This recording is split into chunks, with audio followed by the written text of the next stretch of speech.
2번 괴로움을 이해하려는 사띠 명상을 하면서 역설적으로 감사함이 일어나는 건 괴로움의 반대편도 함께 볼 수 있게 되기 때문이다. 이게 흔히 이제 이 명상을 들어오기 전이나 아니면 처음에 초심자 시절에 이 괴로움을 보는 것, 괴로움을 없애려고 하는 게 사띠 명상의 주제다. 그러니까 우리는 괴로움이 관심사다 라는 말을 하면 잘 이해도 안 될 뿐더러 얼른 생각하기에는 뭐 굳이 뭐 그러지 않아도 다 알고 있는 건데 그런 괴로움을 자꾸 봐본들 더 비관적이 되지 않겠느냐 뭐 이런 이제 아주 일반적인 착각을 하죠.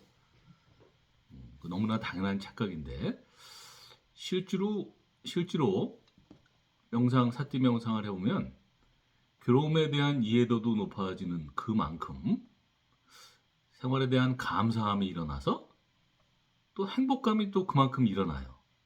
이거는 수행을 실제로 해보지 않으면은 도저히 이해할 수 없는 어떤 기전이죠. 그래서 저도 이런 경험을 하면서 곰곰이 생각해 보면 그 원인은 우리가 괴로움도 보지만 보다 더 전체를 보려는 게 우리 사띠 명상의 주제죠. 그러니까 그 괴로움의 반대편도 보게 되면서 똑같은 정도로 그 감사함이 일어나는 것 같아요. 그래서 우리 조니 미첼의 Both Sides Now라는 팝송을 제가 얘기한 적이 있었죠. 그 Both Sides Now. 그러니까 나이가 들면서 점점 양 측면을 보게 되죠. 그게 지혜로워지는 것이고, 그러므로 해서 괴로움은 괴로움이 아니다. 인생의 괴로움뿐만 아니라 얼마든지 그 정도만큼 감사함이 있는 거다. 뭐 이런 일종의 균형 감각을 갖게 되는 것 같아요.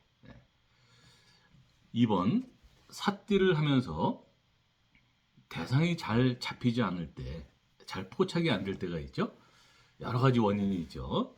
생각이 너무 많다든가, 마음이 들떠 있다든가, 뭐 이럴 때죠. 번뇌에 사로잡혀 있다든가, 그럴 때는 대상이 잘 포착이 안 되죠. 잘 안 잡히죠, 삿띠가.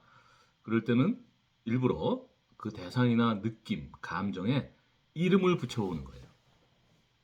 이런 이제 수단이죠, 일종의. 그러면 훨씬 그 대상이 잘 포착이 돼서 삿띠가 잘 됩니다. 그렇게 활용을 해보시고요. 3번. 자, 마음의 여러 요소들이 삿띠를 통해서 정리되어 있지 않으면, 컴포즈드 되어 있지 않으면 혼란만이 가중될 수밖에 없다. 이건 이현주 선생님 때문에 얘기가 나왔던 것 같은데, 그래서 우리가 삿띠를 통해서 부타의 가르침에 따르면 또 우리가 실제로 명상을 해보면 삿띠가 이어지면 어떤 결과로 이어집니까? 사마디로 이어지죠. 사마디 상태. 일종의 고요함, 침착함 이런 상태로 틀림없이 이어져요. 그래서 그 사마디를 보통 concentration, 집중이라고 번역들을 하지만 그렇게 이제 고착화되어 있죠, 이미. 그건 사실은 사마디의 정확한 의미를 전달하지 못한다. 그거는 오히려 사마디는 그 고요하고 침착한 상태는 collectedness, 마음이 모아져 있는 것 또는 잘 정리되어 있는 느낌이 더 가까운 거다라는 거예요.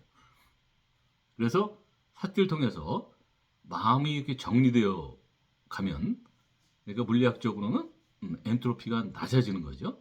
뭔가 준비되어 있는 상태. 그런 상태로 자꾸 우리가 가는 건데, 그렇지 않으면 그걸 정리할 방법이 없어요.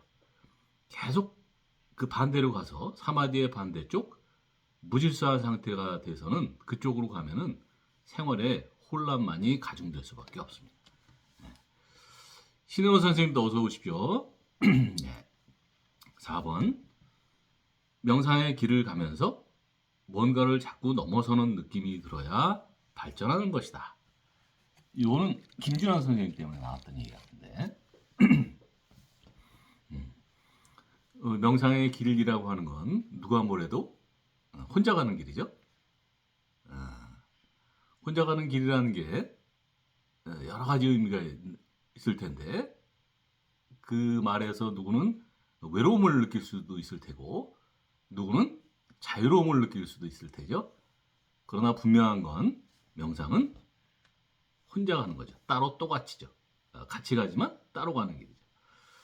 그 길에서 결국 이제 자기한테 자유가 있는 만큼 책임이 따르는 것인데 계속 이곳저곳 이 책 저 책 이 스승 저 스승 이 사람 저 사람 명상의 길에서 이제 만나면서 자꾸 명상이 발전하는 느낌은 어떤 거냐 하면 그것을 넘어서는 느낌이 들어야 돼요.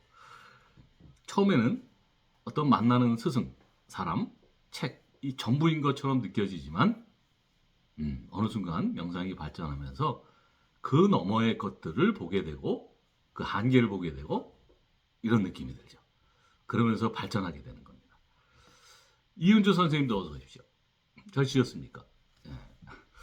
5번 당면한 일을 제대로 적절하게 처리하기 위해서는 삿개의 힘으로 당면한 일과 적정한 거리를 두도록 해야 한다. 앞에 적절이라는 단어가 나왔고 뒤에 적정이라는 단어가 나왔죠. 영어 단어를 쓰자면 옵티멀이죠. 옵티멀. 이게 말은 쉬운데 도대체 뭐가 적절한 거고 뭐가 적정한 건지가 문제가 될 텐데 이거는 이제 지혜의 느낌이죠. 우리는 지금 명상 얘기를 하고 있기 때문에 지적으로 입으로 얘기하는 머리로 얘기하는 그런 것을 얘기하는 그런 수준의 것을 얘기하는 게 아닙니다. 내가 지혜로워질 때는 어떤 느낌이냐 하면 그 대상 당면한 일과 적정한 거리를 두는 느낌이 들죠. 그게 지혜의 느낌이죠. 뭔가 거기에 막 빠져들어서 몰입돼서 막 동일시가 돼서 함께 돌아가는 느낌이라든가 남의 일처럼 느껴져서 무관심해진다든가 이건 지혜의 느낌이 아니죠. 그러니까 지혜의 느낌이 아니기 때문에 그건 적절한 것도 아니고 적정한 것도 아니죠. 그러니까 우리는 지금 명상 얘기를 하고 있기 때문에 이렇게 추상적으로 얘기할 수밖에 없는데 그러니까 쉽게 얘기하면 적절은 우리가 물론 지적으로 인위적으로 노력도 해야 되겠지만 나한테 와지는 어떤 결과물로서의 느낌이에요. 꼭 명상 수행하면서 한번 실행하시고 체험을 한번 해보십시오. 6번 욕심이 화와 어리석음으로 이끈다는 점에서 세 가지를 모두 가래, 빨려로 땅하 한 가지로 말할 수 있는 것이다. 우리 12연기에서 부탁해서 느낌 다음에 가래를 얘기했죠. 가래라고 하면 이게 인도 유럽어족 영어하고 같기 때문에 영어의 thirst 갈증과 같은 어원이라고 그랬죠. 뭐니 해도 갈증 그러면 우리가 욕심을 의미하지 화와 어리석음을 의미하진 않죠. 그러나 부탁께서는 느낀 다음에 가래 한 단어를 쓰였어요. 왜 그렇게 했어요? 욕심이 결국 화와 어리석음의 원인이 되거든. 욕심이 뒤집은 화고 욕심과 화를 다 싸잡아서 어리석음이라고 얘기하는 거예요. 그러니까 가래라고 얘기할 때는 명상에서는 욕심만을 얘기하는 게 아니라 욕심과 화와 어리석음 전부를 얘기하는 것이다 라는 걸 아셔야 됩니다. 욕심과 화와 어리석음 이게 부탁께서 말씀하시는 번뇌예요. 번뇌, 삼독심, 번뇌 다 같은 얘기예요. 빨리어로 낄레사라고 하는 거죠. 낄레사. 7번 어떤 대상인지가 문제가 아니라 그 순간에 내게 삿띠가 있는지가 문제이다. 이건 이미준 선생님이 때문에 나왔던 얘기 같은데, 자, 이건 뭐 계속 얘기해도 지나치지 않은 얘기죠. 우리는 그동안 살면서 계속 관심사가 그 밖에 대상에 가 있었죠. 그렇게 수십 년 동안 살아왔어요. 또 불교적으로 얘기하면 수억 생, 전생을 통해서 그런 식으로 살아왔죠. 근데 우리 삿띠라고 하는 건, 이 삿띠 명상은 밖에 대상에 두었던 관심을 내 쪽으로 돌리는 거야. 내 쪽. 내 몸과 마음 쪽으로. 그러니까 결국 어떤 대상인지가 문제가 아니라, 화시 아니라 그 순간에 내가 삿띠가 있는지 없는지, how, 내가 지금 어떻게 반응하는지, 어떻게 살고 있는지, 어떤 느낌인지, 그게 문제라는 거예요. 그러려면 실천적으로 어떻게 해야 되겠어요? 항상 관심을 내 몸과 마음에 두고 있어야 돼. 아시겠죠? 꼭 그렇게 돼야 됩니다. 어쩔 수가 없어요. 그렇다고 해서 우리가 살면서 대상에 관심이 안 갈 수가 있는가요? 안 갈 수가 없죠. 그러나 계속 이제 하다 보면 어떤 느낌이 드냐면, 결국 대상이라고 하는 게 내 몸과 마음에서 알아지죠. 그러니까 부다가 선언하신 세상은 밖에 있는 게 아니라 내 몸과 마음에 있는 거다라는 걸 알게 되죠. 그렇게 되면 어떻게 되겠어요? 내 몸과 마음을 아는 것이 결국 대상도 아는 거죠. 그렇게 돼야죠. 마지막 8번.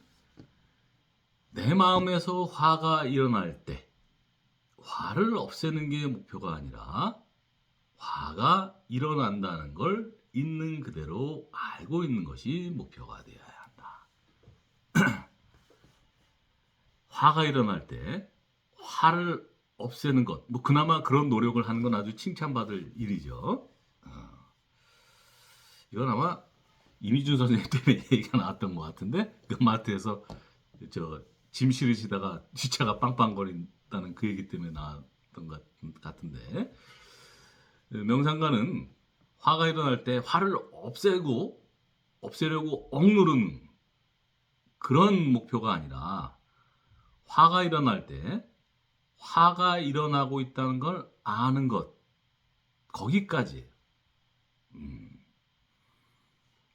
그렇게 되시면 적어도 화가 덜 일어나겠죠? 왜? 화가 일어나는 걸 내가 알고 있다는 그 자체가